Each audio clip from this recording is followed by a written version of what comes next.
2024 August 22. Daily Bread Passage. Galatians chapter 2 verse 1 to 10. Key verse. Verse 7. Title: Entrusted with the task of preaching. Then after 14 years, I went up again to Jerusalem, this time with Barnabas. I took Titus along also. I went in response to a revelation and, meeting privately with those esteemed as leaders, I presented to them the gospel that I preach among the Gentiles. I wanted to be sure I was not running and had not been running my race in vain. Yet not even Titus, who was with me, was compelled to be circumcised, even though he was a Greek. This matter arose because some false believers had infiltrated our ranks to spy on the freedom we have in Christ Jesus and to make us slaves.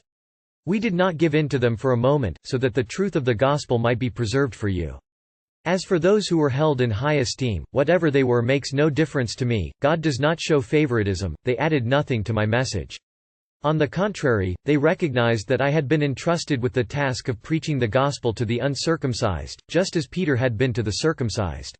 For God, who was at work in Peter as an apostle to the circumcised, was also at work in me as an apostle to the Gentiles.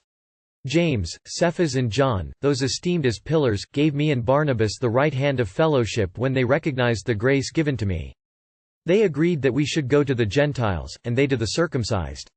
All they asked was that we should continue to remember the poor, the very thing I had been eager to do all along.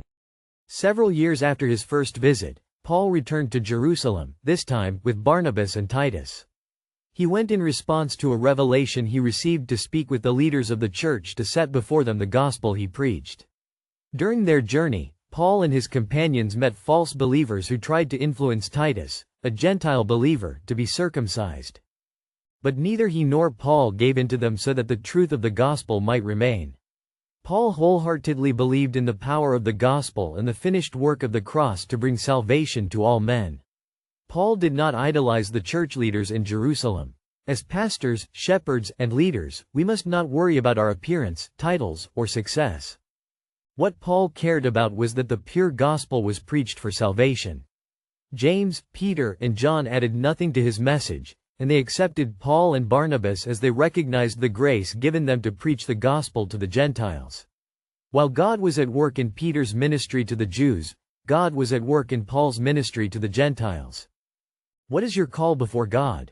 We need not compare ourselves to anyone, but humbly commit ourselves the very responsibility entrusted to us by God in faith. Prayer. Father, thank you so much for calling me out of darkness into your marvelous light and entrusting me with the gospel. Raise bold witnesses to preach your word to the nations. One word. Preach the gospel.